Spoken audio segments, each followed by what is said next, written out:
ప్రభువైన యేసుక్రీస్తు నామములో మీ అందరికీ కూడా నా హృదయపూర్వకమైన వందనాలు తెలియజేస్తూ, మనం ఎప్పుడు కూడా బయట ప్రపంచంలో ఒక న్యూస్ వచ్చిందంటే దాని గురించి మనం క్లారిటీగా నేర్చుకోవడానికి మనం చాలా దినాల నుంచి ప్రయత్నం చేస్తూ మనందరం కూడా క్లారిటీగా తెలియాలనే ఉద్దేశంతో మనం కొన్ని పాఠాలుగా చెప్పుకుంటున్నాము.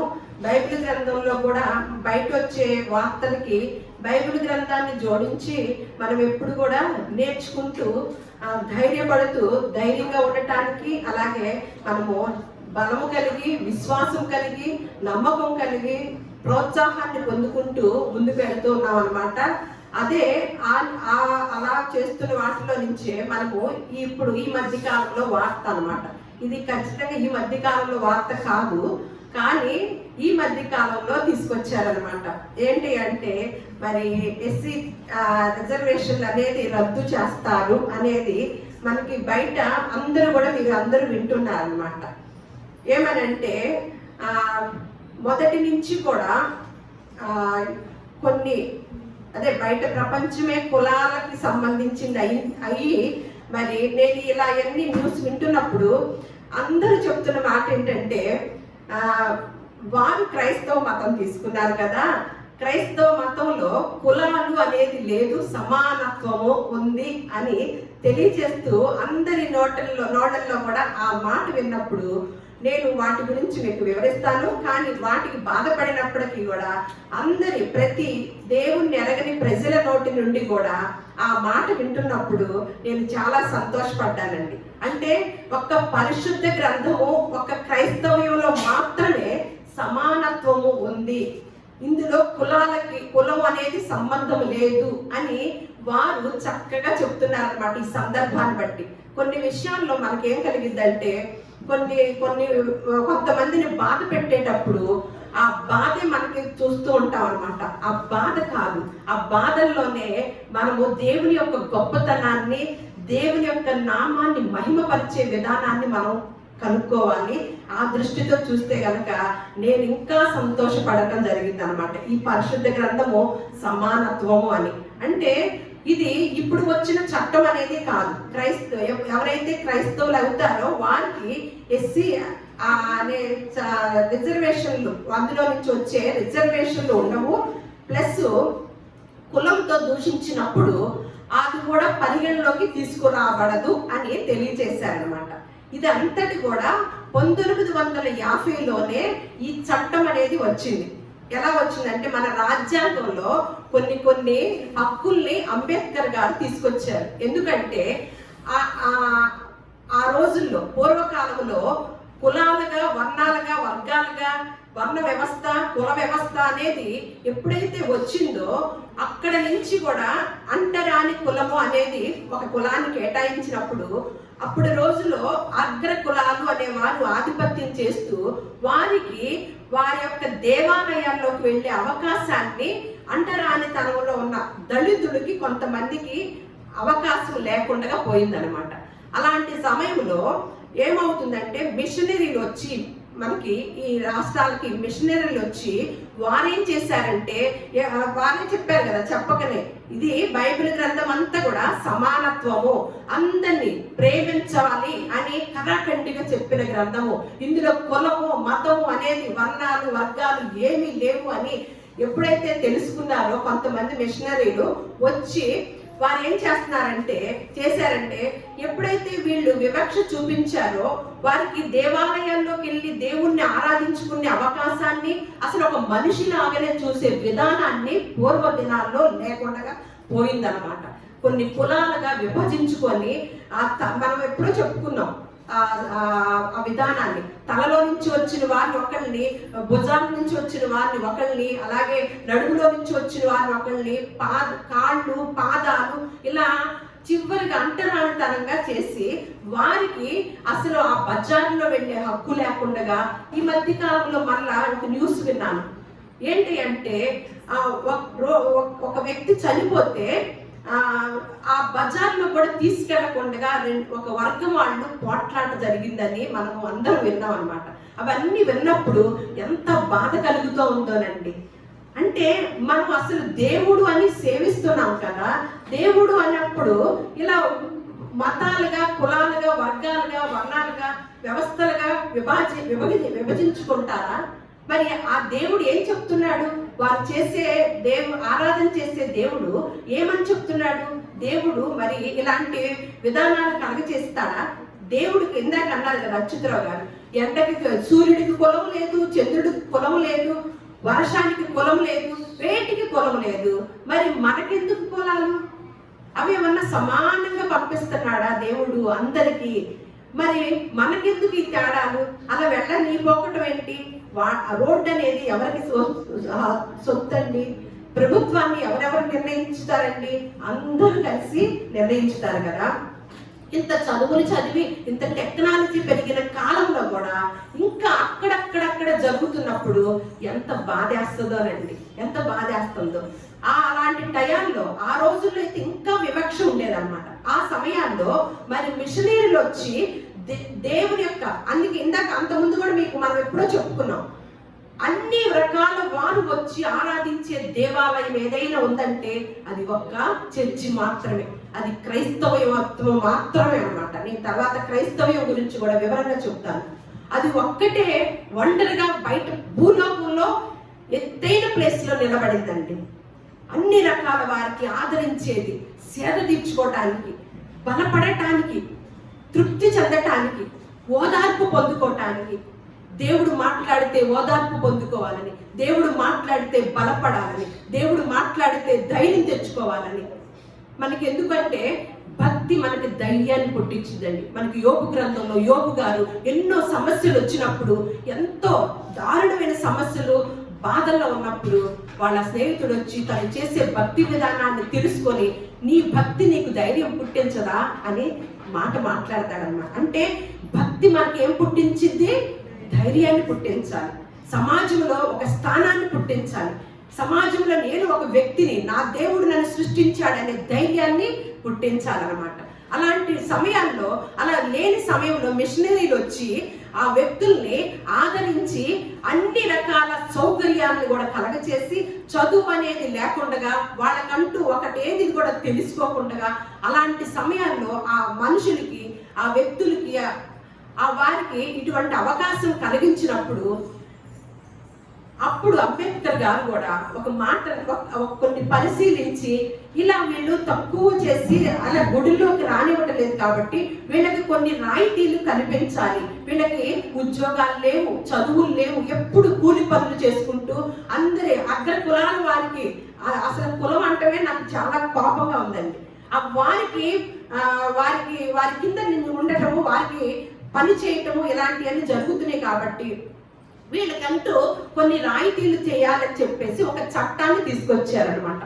షెడ్యూల్ క్యాస్ట్ అని ఒక చట్టాన్ని దళితుల్లో వాళ్ళకి ఈ అన్నిటిని కూడా వర్తిస్తాయి. వారి చదువుల్లోని ఫీజులకి, అలాగే ఉద్యోగాల్లో రిజర్వేషన్లకి, అలా అని కొన్ని వాటిని తీసుకొచ్చినప్పుడు చాలా గొప్పగా దేవుడి దయ వలన చాలా మంది పోను మంచి స్థానాల్లోనూ, ఆఫీసర్ స్థానాల్లోనూ, చాలా విధానాల్లోనూ దేవుడు ఒక అవకాశాన్ని కలగచేశాడండి. కొంతమందిని ప్రేరేపణించి ఆ వ్యక్తిని, ఎవరికైతే ఆ భావాలు, అభ్యుదయ భావాలు ఉంటాయో వారిని ప్రేరేపణించి వారికి చెందవలసిన చట్టాన్ని, చెందవలసిన రాయితీల్ని ఒక చట్టంగా తీసుకొచ్చారు. కానీ అప్పటి ప్రభుత్వమైన కాంగ్రెస్ ప్రభుత్వం, జవహర్లాల్ నెహ్రూ గారు, అలాగే రాష్ట్రపతిగా ఉన్నారు ఒక ఆయన, ఎవరు, బాబు జగజ్జీవన్ రాజేంద్ర ప్రసాద్ గారు, మళ్ళా ఇంకొక ఆయన ఎవరో ఉన్నారు.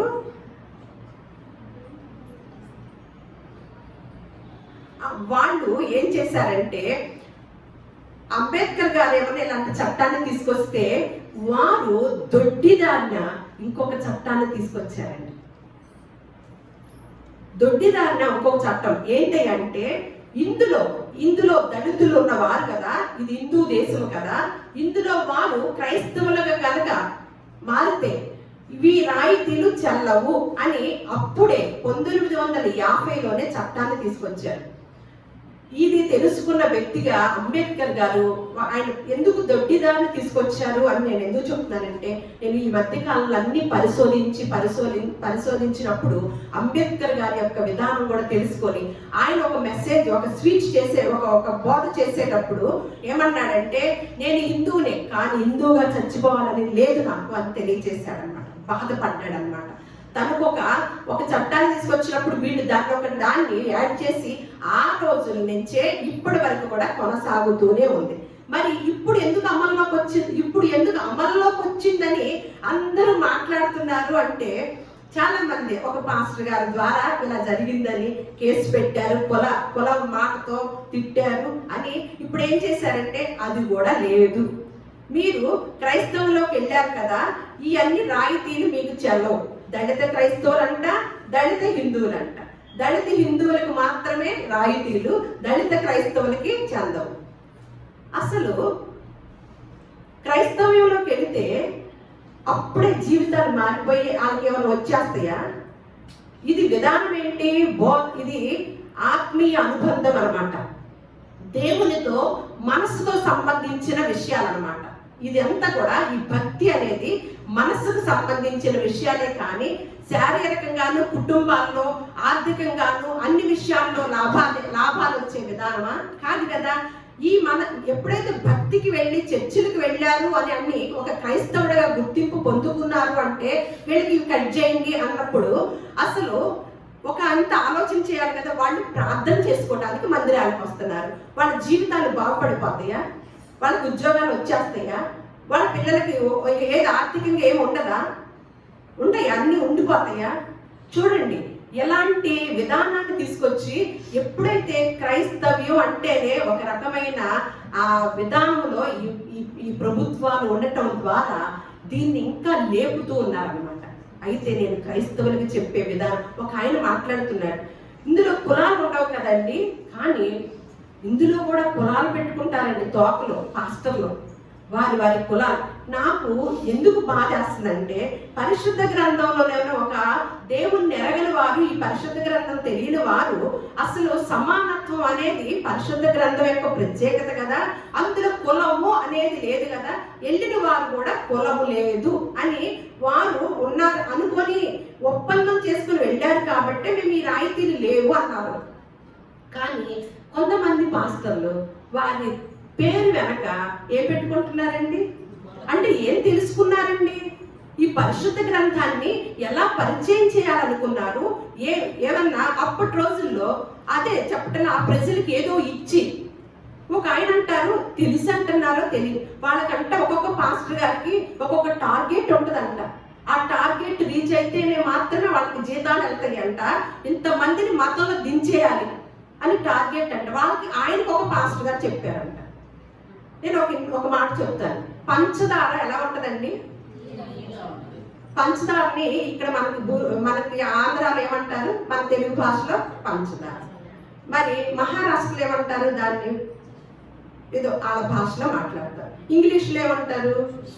షుగర్. పేర్లన్నీ ఓకే, వాళ్ళ భాషలో పెట్టి. రుచి ఎక్కడన్నా మారుతుందా? తెల్లదనం ఎక్కడన్నా మారుతుందా? మరి దేవుడు ఏ ప్రాంతంలో దేవుడు గురించి చెప్పుకున్నా, ఇక్కడ విజయవాడలో దేవుడు యేసుక్రీస్తు వారు పరిశుద్ధ గ్రంథం అని నేను చెప్పాను. ఇంకొక చోట యేసుక్రీస్తు వారు పరిశుద్ధ గ్రంథము, ఇందులో ఉన్న సిద్ధాంతాలు ఎందుకు మారిపోయినాయి?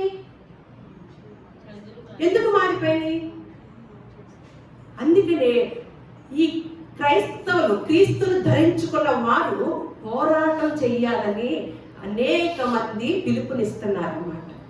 మరలా వారే అంటున్నారు, క్రైస్తవులు అన్నవారు అసలు వేరే బస్సులు దగ్ధం చేసి లేకపోతే ఇంకొకటేసి ఐఏసి ఈఏసి చేయరు కదా, వాళ్ళంతా శాంతి కాముకులు కదా, వాళ్ళు శాంతియుతంగానే ఉంటారు కదా, మీరు ఎలా పోరాటం చేయాలనుకుంటున్నారని ఓ పాస్టర్ గారిని అడిగారు. అంటే మేము నిజమేనండి అలాగే, కానీ మేము మాట్లాడి మా హక్కులు మేము రావాలని పోరాటం చేస్తామండి. మేము నిజంగానే అలా బస్సులు తగలబెట్టే వాళ్ళం, రోడ్ల మీద బైఠాయించి వాళ్ళందరినీ ఎడలేకుండా చేసి అలాంటి సిస్టమ్ మా పరిశుద్ధ గ్రంథంలో మా దేవుడు చెప్పలేదు అని చెప్తున్నారు.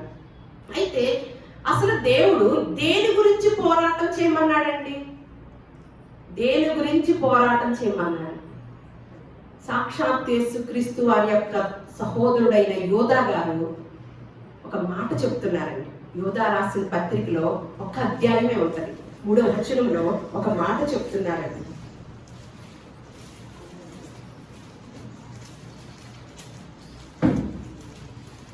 ప్రియులారా, మనకందరికీ కలిగేడు రక్షణను గురించి మీకు రాయవలెనని విశేషాసక్తి గలవాడనని ప్రయత్నపడుచుండగా పరిశుద్ధులకు ఒక్కసారి అప్పగింపబడిన బోధ నిమిత్తము మీరు పోరాడవలనని మిమ్మును వేడుకొనొచ్చు మీకు రాయవలసి వచ్చింది. ఏంటంటే దేనికి పోరాడమంటున్నాడు?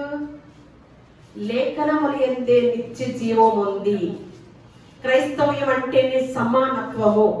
అందులో ఒక పొల్లు కలిపిన, ఒక పొల్లు తీసేసి మీ సొంత బోధన చేసిన మీరు ఈ గ్రంథంలో ఉన్న తెగుళ్ళన్నీ వచ్చేస్తాయి అని తెలియజేశారు కదా. మరి పరిశుద్ధులకి ఒక్కసారి అప్పగింపబడిన బోధ కొరకు ఎందుకు పోరాడాలండి? పోరాడాల్సి వస్తుంది. అంటే ఒకే గ్రంథము మన చేతుల్లో ఉంది, ఒకే దేవుణ్ణి, ఒకే విశ్వాసము ఒకటే, బాప్తిస్మం అనేది ఒకటి. కానీ 3000 రకాలు, 30,000 రకాలు సంస్థలు, బినామీలు, ఇలాంటి రకరకాల బోధనలు వచ్చేసినాయి అన్నమాట. మరి కులమే లేదన్నప్పుడు పాస్టర్లు తోకెందుకు పెట్టుకోవాలి? బయట ప్రజలు ఏమన్నా మీ పరిశుద్ధ గ్రంథంలో కులం లేదంటే ఎవరు పెడతారంటే వెనకాల పక్కన మీరు ఇన్నుంటారా? కులాలు పెట్టుకున్న వారిని అంటే వాళ్ళకి ఏం బోధ అర్థమైంది, ఏం మెసేజ్ సమాజానికి మనం ఇస్తున్నాము? వారేమో ఒక అవగాహన కలిగి పరిశుద్ధ గ్రంథం యొక్క గురించి ఇలా తెలియజేసి ఇలా పరిచయం అయితే మనం ఏమని బోధ చెప్తున్నాము? అందులో ఒక జర్నలిస్ట్ అన్నదే నేను మీకు చెప్తున్నానండి. సమాజంలో జరిగే వాటిని ప్రశ్నించే మీకు చెప్తున్నా. మనం దేని కొరకు పోరాటం చేయాలి? అసలు క్రైస్తవ్యం అంటే ఏమనుకుంటున్నారు? ఒక మనిషిని మంచి మార్గంలో నిలబెట్టేది క్రైస్తవ్యం. చట్టాలకి, పోలీస్ వ్యవస్థకి కూడా చేతగాని పని చేసేది క్రైస్తవ్యం. దేవుని సన్నిధి, దేవుని యొక్క మందిర ఆవరణలో దేవుడు మాట్లాడే మాటల ద్వారా ఆ క్రియ జరిగిద్ది అన్నమాట. ఏ చట్టం కూడా మార్చలేదు బయట ప్రపంచంలో.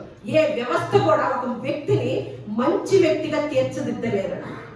నేను అనుకుంటాను, ఏమి కావాలి అసలు? ఏమి కులాలు ఎందుకు వస్తాయి?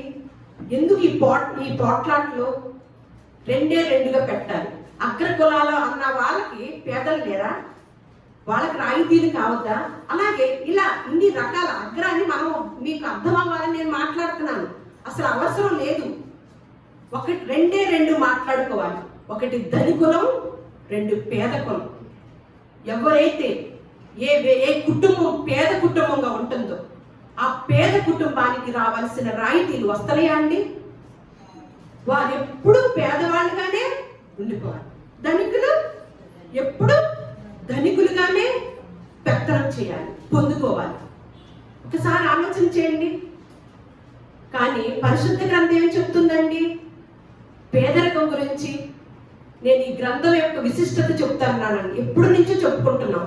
ఇందులో మాటలు ఏమున్నాయో ఉన్న క్రైస్తవులకి అర్థం కాకపోవటం వలనే అనేక మంది వేలెత్తి చూపించటము, ఏదో ఒకటి అనటము చేస్తున్నారు. మన రాజ్యాంగంలో మనకి స్వతంత్రంగా, స్వేచ్ఛగా మనం నమ్ముకున్న దేవుణ్ణి ప్రకటించవచ్చు, మనము తప్పకుండా నమ్ముకోవచ్చు అన్నమాట. మన ఇష్ట దైవాన్ని, ఇష్ట మార్గాన్ని ఎన్నుకోవచ్చు. కానీ ఇతర వారిని మాత్రము ఎప్పుడు మనం వేలెత్తి చూపించకూడదు. అది సిద్ధాంతం, అది చట్టం. మన దేవుని గొప్పతనము మనం చెప్పాలి. ఇతరుల దేవుళ్ళ యొక్క విధానంలోకి మనము వెళ్ళకూడదు అనేది ఇక్కడ ఉంది, చట్టంలో ఉంటే మనం నమ్మిన వారు మన దేవుని గొప్పతనం చెప్తే చాలు కదా. ఎవరి దాంట్లో ఏలు పెట్టాల్సిన అవసరం లేదు కదా. ఇక్కడే ఇన్ని రకాల సిద్ధాంతాలు చట్టముగా రాష్ట్రములు, దేశాలు దేవుడి మాట వింటే ఎంత బాగుపడతాయో. పేదరిక నిర్మూలన అనేది ఎవరన్నా ప్రయత్నం చేస్తున్నారా? చాలా మంది మన చేత ఓట్లు వేయించుకుంటారు. పేదరికాన్ని ఎక్కడికి వెళ్ళి ఎవరి దగ్గర, ఊడ్చే వాళ్ళ దగ్గరికి వెళ్ళి ఊడుస్తున్నట్టు ఫోటో తీయించుకుంటారు, ఇంకొకళ్ళు చేసి ఇంకొకరు. మరి ఆ ఉద్యోగానికి పెద్దలు అన్నవారు అప్లికేషన్ పెట్టుకోరే. కొన్ని ఉద్యోగాలు ఉంటాయి, మరి పెద్దలు అన్నవారు అప్లికేషన్ పెట్టుకోరే. చూడండి, ఎప్పటికీ క్రైస్తవ్యం అయినా కూడా దళిత క్రైస్తవులు ఏంటండి, వాళ్ళు కూడా ఈ తోకను ఎందుకు పోనివ్వటలేదు? క్రైస్తవుల్లోకి వచ్చినప్పుడు ఏం చేయాలి? మేము క్రీస్తునే ధరించుకున్నాం, మేము క్రైస్తవులమే అని ఎందుకు సర్టిఫికేట్ తెచ్చుకోలేరు? కాదంట, వెళితే ఏమి ఇబ్బంది లేదంట. ఎవరికి రాయితీలంటే ఎవరైతే బాప్తిసం తీసుకొని మేము క్రైస్తవుడము అంతే, మేము ఈ కుటుంబంలోకి వచ్చేసాము, మాకు సమానత్వం, మాకు కులం అనేది లేదు, హిందూ అది అని లేదనేసి ఎప్పుడు ఎవరైతే అంటారో వాళ్ళకు మాత్రమే రాయితీలు లేవని. మరి ఎంతమంది ఉంటారండి నిలబడి? ఏం బోధన వింటున్నాము, దేవుడు ఏం చెప్తున్నాడు, ఒకంత ఆలోచన చేయండి. అందుకే యేసుక్రీస్తు వారే చాలా విషయాలు చెప్తూ మత్తయి సువార్తలో ఒక మాట ఉంటుంది,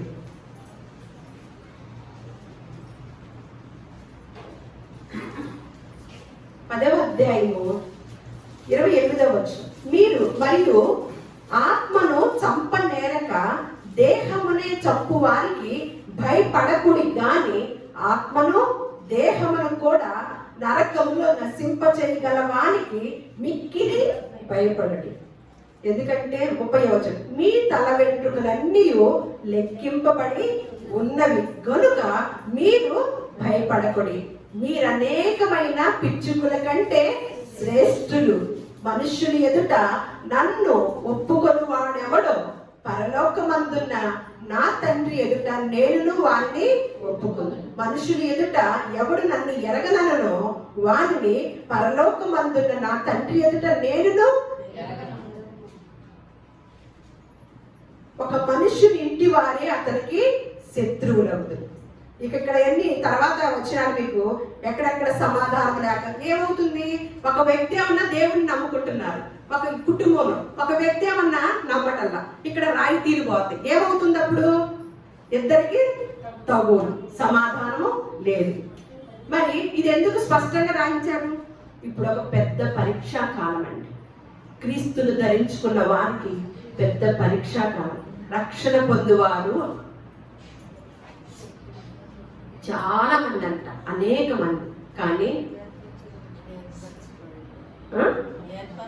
ఏర్పరచబడిన వారు కొంతమందిలోనే ఉంటున్నామా? చూడండి, ఆ కొంతమందిలో ఎంతమంది ఉంటామో కూడా తెలియదు. ఒక పరీక్షా సమయం, ఒక పరీక్ష కాలం. మరి పేదరికం అనే దాన్ని నిర్మూలన చేయటానికి ఎంతమంది కంకణం కట్టుకుంటున్నారంటే ప్రభుత్వం వారే కులాల వారికి, వర్గాల వారికి తగులు పెట్టి చూస్తున్నారు, కాలయాపన చేసేసిపోతున్నారు అన్నమాట. చూడండి, వీళ్ళు తెలియకుండానే పోరాటాలు, తన ఆత్మీయ జీవితాన్ని కూడా కోల్పోయే పరిస్థితి ఏర్పడదు. కానీ పేదరిక నిర్మూలన గురించి పరిశుద్ధ గ్రంథం గొప్పగా చెప్పిందండి, గొప్పగా చెప్పింది. అందుకే ఈ దేవుణ్ణి ఆశ్రయించడానికి వచ్చారనమాట. అందుకే ఈ దేవుని యొక్క గొప్పతనం, అందుకే ఎంతమంది క్రైస్తవులై ఉన్నారు. అందుకే దీని మీద ఎక్కువ పోరాటం కూడా. ఎక్కడైతే కాయలు ఎక్కువ ఉంటాయో చెట్టుకి, అక్కడైనా రాళ్ళ దెబ్బలు, కాయలు లేవు, ఎవరొచ్చి రాయేస్తారండి? చూడండి, ఆలోచించండి. ఎప్పుడైతే ఒక మంచి విశిష్టమైన ఒక విధానాన్ని, ఒక మార్గాన్ని తెలియజేస్తూ ప్రపంచంలోనే గొప్పగా ఎదిగిపోతున్న ఈ యొక్క మార్గాన్ని ఎలాగైనా తొక్కివేయాలని, ఎలాగైనా వీళ్ళకి రాయితీలు తీసేసి దేవుని ఎప్పుడైతే వదిలేసేటట్లుగా చెయ్యాలని అపవాది కంకణం కట్టుకుందండి. కానీ ప్రభుత్వం వారు ఏం చేయాలి? పేదరికాన్ని అనేది నిర్మూలన చేయడానికి ప్రయత్నం చేయాలి. అది ఏనాడో పరిశుద్ధ గ్రంథం తెలియజేసిందండి. రాష్ట్రములారా, దేశములారా నా మాట వినండి, యెహోవా వాళ్ళకి చెప్తున్నాడని చెప్తూ ఒక మాట ఉంటుందండి.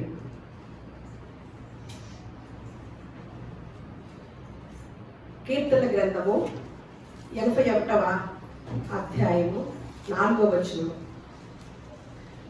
అది ఇశ్రాయేలీయులకు కట్టడ, యాకోబు దేవుడు నిర్ణయించిన చట్టము. యాకోబు దేవుడు నిర్ణయించిన చట్టము ఇప్పుడు ద్వితీయోపదేశకాండము 15వ అధ్యాయము 5వ వచనంలో చూద్దాం. నేను నీకు ఆజ్ఞాపించుచున్న ఈ ఆజ్ఞలన్నిటినీ అనుసరించి నడుచుకొనుటకు నీ దేవుడైన యెహోవా మాటను జాగ్రత్తగా వినిన ఎడల మీలో బేదలు ఉండనే ఉండరు. ఇది యాకోబు దేవుని యొక్క చట్టము, ఆజ్ఞ, కట్టడ. ఎవరి మాట వింటే మీలో బేదలు ఉండనే ఉండరంటాడు అని చెప్తూ సామెతల గ్రంథము 14వ అధ్యాయము 31వ వచనంలో దరిద్రుని బాధించువాడు వాని సృష్టికర్తను నిందించువాడు, బేదను కనికరించువాడు ఆయనను ఘనపరచువాడంట. లోకాసు వార్త 3వ అధ్యాయం 11వ వచనంలో సాక్షాత్తు యేసుక్రీస్తు వారి యొక్క బోధన విధానం అన్నమాట. అందుకని అంతమంది ప్రభావితులయ్యారండి. ఇంతమంది వర్గము, వర్ణము, కులము, భేదము, మతము ఏది లేకుండగా, ఏ భేదము లేకుండగా దేవుని సన్నిధికి రావటానికి కారణమైన మార్గదర్శకం అన్నమాట. కారణమైన బోధా విధానం. ఏ మాట చెప్పారో అలాగే జీవించారు. ఎలా జీవించారో అదే చెప్పిన దేవుడు ఏకైక మార్గదర్శకుడు, శకపురుషుడు చెప్తున్న మాట అండి. 2 అంగీలు గలవాడు ఏమీ లేని వారికి ఇయ్యవలెను అనియు, ఆహారం గలవాడును అలాగే చేయవలనని వారితో చెప్పాడు. అలాగే ఉన్నవాడు ఏం చేస్తున్నాడండి? ఇప్పుడు ఇస్తున్నాడా? ధనవంతుడు లేని వాడికి 2 అంగీలు ఉన్నవాడికి 2 అంగీలు అన్నాడు, 2 కోట్లు అన్నా. 2 అంగీలు ఉన్న వారికి ఏం చేయమంటున్నాడు? ఏమీ లేని వాడికంట ఇవ్వాలంట. ఇప్పుడు ధనవంతుడు పేదవాడిని ఏం చేస్తున్నాడండి? ఇస్తున్నాడా? దోచుకుంటున్నాడా? ధనవంతుడు ఇంకా పేదవాళ్ళని దోచుకునే పనిలోనే ఉంటున్న వాళ్ళని మనం చూస్తాం. మన చేత ఓట్లు కూడా వేయించుకొని వారు కూడా ఏం చేస్తున్నారు? వాళ్ళు దోచుకుంటున్నారు అని చెప్తూ యెషయా గ్రంథంలో కూడా 58:8లో కూడా దిక్కుమాలిన బీదలను నీ ఇంట చేర్చుకొనుటయు, వస్త్రహీనుడు నీకు కనపడినప్పుడు వానికి వస్త్రాలు ఇవ్వటయు అని చెప్పాడు అన్నమాట. అలాగే మత్తయి సువార్త 19వ అధ్యాయము 16వ వచనంలో ఇంకా వివరణ ఇచ్చాడండి. ఒక ఆయన వచ్చాడంట. ఒకడు ఆయన వద్దకు వచ్చి, బోధకుడా, నిత్య జీవం పొందుటకు నేను ఏ మంచి కార్యము చేయవలనని ఆయన అడిగాడంట. అంటే అడిగిన ఆయన నరహత్య చేయటం లేదు, వ్యభిచారం చేయటం లేదు, అబద్ధం ఆడటం లేదు, తల్లిదండ్రులు చక్కగా చూస్తున్నాడు, ఇవన్నీ బాగున్నాయి. బోధకుడా, మరి నేను నిత్య రాజ్యానికి వెళ్ళాలంటే ఇవి సరిపోతాయా, లేకపోతే ఏం చెయ్యాలి అని వచ్చాడంట. అప్పుడు ఆ బోధకుడు యేసుక్రీస్తు వారు చెప్తున్న మాట 21, అందుకు యేసు, నీవు పరిపూర్ణుడు అవుటకు కోరిన ఎడల పోయి నీ ఆస్తిని అమ్మి పేదలకిమ్ము, అప్పుడు పరలోకమందు నీకు ధనము కలుగును, నీవు వచ్చి నన్ను వెంబడించమని అతనితో చెప్పాడు. అయితే ఆ యవ్వనుడు మిగుల ఆస్తి కలవాడు కనుక ఆ మాట విని వ్యసనపడుచు వెళ్ళెను. చెప్పటమే కాదు, ఆయన అనుసరించిన వారు ఆచరించి గ్రంథంలో లిఖించారండి. ధనవంతులుగా ఉన్నవారు నిరుపేదలకి వారికున్న దాంట్లో సహాయం చేస్తే ఒక కుటుంబం బాగుపడదండి. ఒక్కొక్కరు ఒక్కొక్క కుటుంబాన్ని బాగుపరచరండి. ప్రభుత్వం వారు దేనికి ప్రాధాన్యత ఇవ్వాలండి?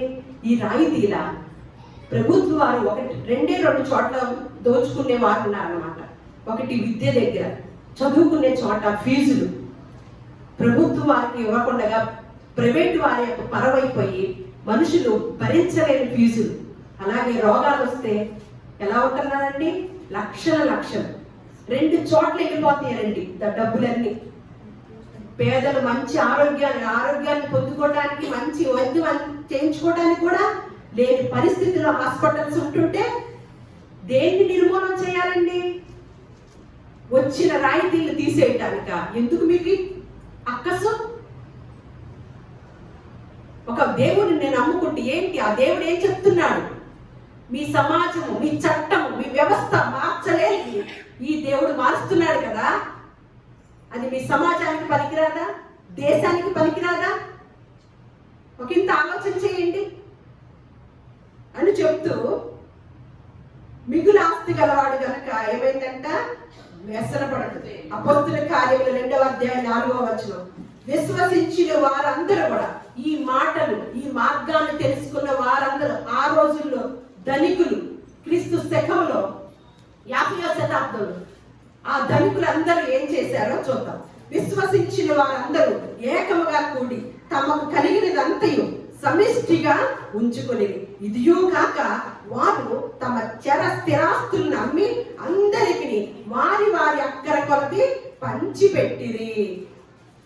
చూసారండి, ఏంటంట, వారి చర స్థిరాస్తులను అమ్మి యేసుక్రీస్తుని వెంబడించిన వారండి. యేసుక్రీస్తు వారి యొక్క మార్గంలో అనుసరించిన వారి యొక్క విధానము, ఈ విధానము, ఈ సూత్రాలు ఇందులో ఏమైనా సమాజానికి ఏమన్నా ఇబ్బంది కలిగించేవి ఉన్నాయా? దేశాలకు ఏమన్నా దారుణమైన పరిస్థితులు ఇవి, దారుణమైన వ్యవస్థ ఇది. దేశాలకి, సమాజానికి, కుటుంబాలకి, ప్రాంతాలకి ఈ మాటలు కలిగి ఉన్న వారు ఎవరైనా సరే, ఈ మార్గాన్ని అనుసరించిన వారు ఎవరైనా సరే శాంతియుతంగాను ప్రశాంతంగాను వారు ఉంటూ ఇతరులు కూడా ప్రశాంతంగా ఉంచడానికి, మంచి మార్గంలో నడిపించడానికి ఒక హేతు అయింది అనమాట ఈ పరిశుద్ధ గ్రంథం. ఎందుకు క్రైస్తవులుగా వచ్చారు, వారు ఎందుకు వచ్చారు? వారికి క్రీస్తుని ధరించుకుంటే వారు ధనవంతులు అయిపోరండి. ఇక్కడ ఏమి చెప్పలేదు యేసుక్రీస్తు వారు మీరు ధనవంతులు అయిపోతారని ఎక్కడ చెప్పలేదు. ఒక ధైర్యాన్ని తీసుకెళ్ళటానికి వస్తారండి. అందులోనే రాయితీలు తీసేయాలా? వాటికే రాయితీలు తీసేయాలా? ఏ జ్ఞానంతో ఆలోచించడం లేదా? జ్ఞానము, చదువు ఏం నేర్పించాలండి? విజ్ఞానం నేర్పించాలి. అదే యేసుక్రీస్తు వారు దేవుని సన్నిధికి వచ్చే మనుషులతోనూ, పేదలతోనూ, బాధలతో ఉన్న వారితోనూ, సమస్యలతో ఉన్న వారితోనూ, ఆర్థిక ఇబ్బందులతో ఉన్న వారితోనూ ఏం మాట్లాడుతున్నాడో లోకాసు వార్త ఒకసారి చూసి మనం ముగించుకుందాం. లోకాసు వార్త 12వ అధ్యాయము 22 నుంచి నేను చదువుతాను, మీరు జాగ్రత్తగా వినండి. అంతటా ఆయన తన శిష్యులతో ఇట్లనెను, ఈ హేతువు చేత మీరు ఏమి తిందుమా? దాని పైనది మనకు ఎప్పుడు తెలిసిందే, ఒక ధనవంతుడి యొక్క పరిస్థితి అన్నమాట. అప్పుడు దేవుడు మాట్లాడిన విధానం మనం వింటాము. అలా అని చెప్తూ ఈ హేతువు చేత, ఆ ధనవంతుడికి ఆ గతి పట్టినప్పుడు మీరు ఏమి అడగాలనుకుంటున్నారు, మీరు ఇళ్లలో ఉండి దేని గురించి బాధపడుతున్నారు అని, ఇదిగో ఇలాంటి పరిస్థితి ఉంటది కదా అని తెలియచేస్తూ, మీరు ఏమి తిందుమో అని మీ ప్రాణమును గురించి అయినను, ఏమి ధరించుకుందుమో అని మీ దేహమును గురించి అయినను చింతింపకుడి. ఆహారము కంటే ప్రాణమును, వస్త్రము కంటే దేహమును గొప్పవి కావా అని అసలు చక్కని భాషలో భావంతో చెప్తున్నారండి. కాకుల సంగతి విచారించి చూడుడి, అవి విత్తవు, కోయవు, వాటికి గరిసె లేదు, కొట్టు లేదు, అయినను దేవుడు వాటిని పోషించుచున్నాడు. మీరు పక్షుల కంటే ఎంతో శ్రేష్ఠులు. ఇదండి ధైర్యం. క్రైస్తవ్యం తీసుకుంటే ధనం రాదండి, రాయితీలు రావండి, డబ్బు రాదండి. ఎందుకంటే రాయితీలు తీస్తున్నారు? మనిషిగా బ్రతకటానికి, కుటుంబంలో ఆర్థిక ఇబ్బందులతోనూ పొలాలు పండగ ఆత్మహత్య చేసుకునే వారికి ఈ మాటలు అన్నమాట ఊరటనిచ్చే, చేయూతనిచ్చే విధానము ఒక దేవుని సన్నిధానంలో, మాట్లాడే దేవుని సన్నిధానంలో మాత్రమే ఉందన్నమాట అని. అందుకని ఏమంటారు, మరియు మీలో ఎవడను చింతించుట వలన తన ఎత్తును 3 ఎక్కువ చేసుకోగలడు. కాబట్టి అన్నిటికంటే అయినవి మీ చేత కాకపోతే తక్కిన వాటిని గురించి మీరు చింతింపనేలా? పువ్వులు ఎలా వెతుకుచున్నవో ఆలోచించండి, అవి కష్టపడవు, వడకవు, అయినను తన సమస్త వైభవంతో కూడిన సొలొమోను సైతము వీటిలో ఒక దాని వల్లనే అలంకరింపబడలేదని మీతో చెప్పుచున్నాను. నేడు పొలములో ఉండి రేపు పొయ్యిలో వేయబడు అడవి గడ్డిని దేవుడిలాగు అలంకరించిన ఎడల, మనమైతే సాయంత్రానికి వాడిపోద్ది అనుకోండి పువ్వుని, మనం సృష్టించే పని మన చేతికి ఇచ్చారనుకోండి, సాయంత్రానికి వాడిపోతావు. నీకెంత సమయాన్ని కేటాయించి ఎంత చక్కగా నిన్ను రెడీ చేయాలా అంటామా? మనకిస్తే ఆ పని అంటారా లేదా? ఎక్కడున్నారు? ఇక్కడే ఉన్నారా? మరి ఎన్ని పూలను అలంకరించుతున్నాడండి మన తండ్రి. దేని పనిని దానికోసం ఎంత శ్రద్ధ పెట్టి. ఎవరి కోసమండి? పూలు ఆయన కోసమా? కాయలు ఆయన కోసమా? సూర్యుడు ఆయన కోసమా? చంద్రుడు ఆయన కోసమా? పగలు రాత్రి ఆయన కోసమా? ఆయన బిడ్డలమైన మన కోసమండి. మనం చక్కగా అనుభవించాలని అని, దిగులు పడకుండా ఉండాలని, వాటిని చూసి నేర్చుకోవాలని చెప్తున్న మాట అన్నమాట. అయితే నేడు పొలములో ఉండి లేక పొయ్యిలో వేయబడు అడవి గడ్డిని దేవుడు ఇలాగూ అలంకరించిన ఎడల అల్ప విశ్వాసులారా మీకు మరి ఎంతో నిశ్చయముగా వస్త్రములు ఇచ్చును, ఏమి తిందుమో ఏమి త్రాగుదుమో అని అస్సలు విచారించకండి. అనుమానం కూడా కలిగి. నాకు ఈ మాట బాగా నచ్చిందండి. అస్సలు విచారించొద్దు అని ఉంది. సరే వింటాం, కానీ లోపల ఏముంటుందండి? ఏంటి దేవుడు చెప్పాడు? ఇంటికి వెళితే ఉంటుంది బాధ, ఇంటికి వెళితే ఆర్థిక ఇబ్బంది, ఇంటికి వెళితే మనుషులతో తేడా కదా. కానీ మనకేం కావాలో మన తండ్రి దేవుడే ఎంత భరోసా ఇచ్చే చక్కని స్థలంలో మనల్ని దేవుడు కూర్చోబెట్టినప్పుడు ఏ రాయితీల గురించి దిగులు పడాలండి? మనకి పరీక్షా కాలం మరి ప్రజలకి. ఆ పరీక్షా కాలంలో ఎంత మందిని అపవాది టార్గెట్ అంతా ఎలాగైనా సరే నిత్య నరకానికి తీసుకెళ్లాలని. అందుకని మనుషులు ఎదుట ఎవరైతే నన్ను ఒప్పుకుంటారో, నేను క్రైస్తవుడిని, ఆయన తండ్రి ఎదుట ఒప్పుకుంటాడు. ఇప్పుడు తెలుస్తుందండి ఎంతమంది దేవుని కొరకు నిలబడతారో. ఇది నేను ఇప్పుడు మధ్యలో వచ్చిన చట్టం కాదండి, ఏదో అనేస్తున్నాను. అది 1950లో వచ్చిన చట్టము. కాకపోతే చూచి చూడనట్లు పోతున్నారు, సర్టిఫికెట్లు అడగకుండా. వాళ్ళు కూడా ఇవ్వరు కదా, కన్వర్టెడ్ క్రిస్టియన్ అని పెడతారు, అంతేగాని మన కులాన్ని తీస్తారా? కులం అనేది పుట్టుకదో నుంచి చచ్చే వరకు మనతోనే ఉండేటట్టు చేసేసారు వ్యవస్థ. అందుకనే ప్రజల్లో కొట్టుకుని చచ్చిపోయే తత్వం ఏర్పడిందండి. ప్రభుత్వాలు మనకి మంచి చేయకపోగా కొట్టుకునేటట్టు చేస్తున్నారండి అని చెప్తూ, దీని గురించి అంటే ఏంటి? అనుమానం కూడా కలిగి ఉండకండి. ఈ లోకపు జనులు వీటన్నిటినీ ఎదుగుతురు. ఇవి మీకు కావలసి ఉన్నవని మీ తండ్రికి తెలియదు. మీరైతే ఆయన రాజ్యమును వెతుకుడి, దానితో కూడా ఇవి మీకు అనుగ్రహింపడు. చిన్న మందా భయపడకడి, మీకు రాజ్యం అనుగ్రహించడం మీ తండ్రికి ఇష్టమై ఉన్నదండి. ఎప్పుడైతే దేవాలయాల్లోకి వెళ్లకుండా కొంతమందిని ఇబ్బంది పెట్టారు, ఆ దేవుడు అవకాశం ఇచ్చి ఒక మనిషికి ప్రేరేపణ కలిగించి ఒక చక్కని రాయితీలు తీసుకొచ్చి సమాజంలో ఒక గొప్ప వ్యక్తులుగా నిలబెట్టినప్పుడు మన మూలాలు మర్చిపోకుండా దేవుని కొరకు ఎవరైతే నిలబడతారో కృతజ్ఞతాభావం కలిగి, ఎప్పుడు మొట్టమొదటిది ఎప్పుడు మర్చిపోకూడదు, ఎంతమంది నిలిచి ఉంటారో అనేది మనము రాబో దినాల్లో చూస్తామన్నమాట. దేవుడి కొరకు నిలబడతారో, బాప్తీసం తీసుకున్న వారు కంపల్సరిగా రాయితీలు ఉండవంట. ఎంతమంది తీసుకుంటారో, ఎంతమంది పోతారో, ఎంతమంది నిలబడతారో. మరి ఈ మాటలే కదా మనం వాది వారం వింటుంది. మరి మన హృదయాల్లో ఎలా ఫలిస్తున్నాయి అనేది, ఎలా గ్రహిస్తున్నామనేది ఒక ఇంత ఆలోచన చేస్తే, రాయితీల కోసం కాదు, వాక్యము కలుషితం అయిపోయింది.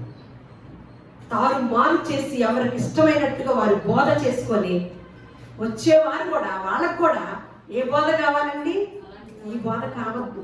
వాళ్ళకి నచ్చిన బోధ నచ్చిన చోటకి వెళతారు. మీ ఇంటి వారే మీకు శత్రువులు అవుతారు. ఇదేదన్నా మీరు కుటుంబాలు చూసినప్పుడు ఎక్కడ ఆశ్చర్యపోకండి. ఎవరు కొంచెం బలహీనంగా ఉంటారో వాళ్ళలో దూరిపోయి కుటుంబాన్ని ఏం చేస్తుంది? అపవాదికి చోటు ఇయ్యకండి. చోటు ఇచ్చారా ఇక మీ కుటుంబం అస్సలు కోలుకోలేదు. దేవుడిచ్చే ఆయనకి ఇష్టమై ఉందంట మనకి నిత్యరాజ్యం ఇవ్వాలని. ఆయన ఇష్టాన్ని మనం ఏం చేస్తున్నాము? ఇక్కడ కాలు రాసు తన్నుకుంటే, ఇక్కడ కన్ను మూస్తే అక్కడ నిత్య నరకంలో కొంటామండి. అపవాది టార్గెట్ ఎవరైతే చోటిస్తున్నారో వారి కుటుంబాల్లో దూరిపోతుందండి. దూరిపోయి వాక్యానికి దూరంగా తీసుకెళ్ళిపోతుంది వాళ్ళని. వాక్యానికి ఇళ్లలో కనెక్షన్ పోతే పర్వాలేదు, వాక్యానికే దూరంగా తీసుకెళ్తుందంటే ఆ వ్యక్తులు గమనించాలి, మనం నిత్య నరకానికి వెళ్ళిపోతున్నాం. ఈ బోధ కొరకు ఏం చేయమని యేసుక్రీస్తు వారి యొక్క సహోదరుడే చెప్తున్నాడు? పోరాడాలి. రాయితీని కోసం కాదు, క్రీస్తు కొరకు, క్రీస్తులో నిలబడే కొరకు, క్రీస్తు బోధని అబద్ధం చేస్తున్న వారి కొరకు, పరిశుద్ధ గ్రంథంలో ఉన్న అబద్ధ బోధ కొరకు పోరాడాలండి. ఎందుకంటే మనకు ఉపయోగపడేది బోధ, మనల్ని నిత్య రాజ్యానికి తీసుకెళ్లేది బోధ. ఈ పూట తింటే రేపటికి పోతుంది, ఈ పూట ఉంటేనే మనము నిన్నటి వారం అవుతాం. అది గుర్తుంచుకొని ఏది బయట ప్రపంచంలో గందరగోళంగా జరుగుతున్నా, కుటుంబాల్లో గందరగోళం జరుగుతున్నా, ఎవరు దూరమైనా మీరేమి దాని గురించి అసదీబాకండి, ఆరా తీబాకండి. పరిశుద్ధ గ్రంథమే చెప్పింది కదా, చాలు ఆ ఇంట్లో జరుగుతుంది రావాలి అని అలా ఉండి ఈ మాటలు నేర్చుకొని చక్కగా వ్యక్తిగతంగా ఎవరు దేవుళ్ళో నిలబడతామో వారు మాత్రమే ఆయన మనకి ఇష్టమై ఉంది కదా ఆయన రాజ్యం ఇవ్వటానికి, ఆ రాజ్యంలో స్థానాన్ని, రాయితీని సంపాదించింది. ఎందుకంటే మన పౌరస్థితి పరలోకమందు ఉంది, ఇక్కడ కాదు. ఈ కార్డు కాదు, పరలోకంలో కార్డు సంపాదించుకున్న వారిని చూసి మీరు నవ్వుకోండి. అది హేళనగా చేయండి. అప్పుడు అది ఇక్కడ కార్డులు కాదు, ఇక్కడ రాయితీలు కాదు, మన పౌరస్థితి పరలోకమందు ఉంది. అది గుర్తించుకొని మరింతగా ముందుకు వెళుతూ ఈ బోధలో ఎక్కడ తేడా లేకుండా మనము సత్యవాక్యాన్ని తెలుసుకుంటూ మరింతగా ముందుకు వెళ్ళడానికి దేవుడు మనకి జ్ఞాన వివేకములు దయచేయను కాక.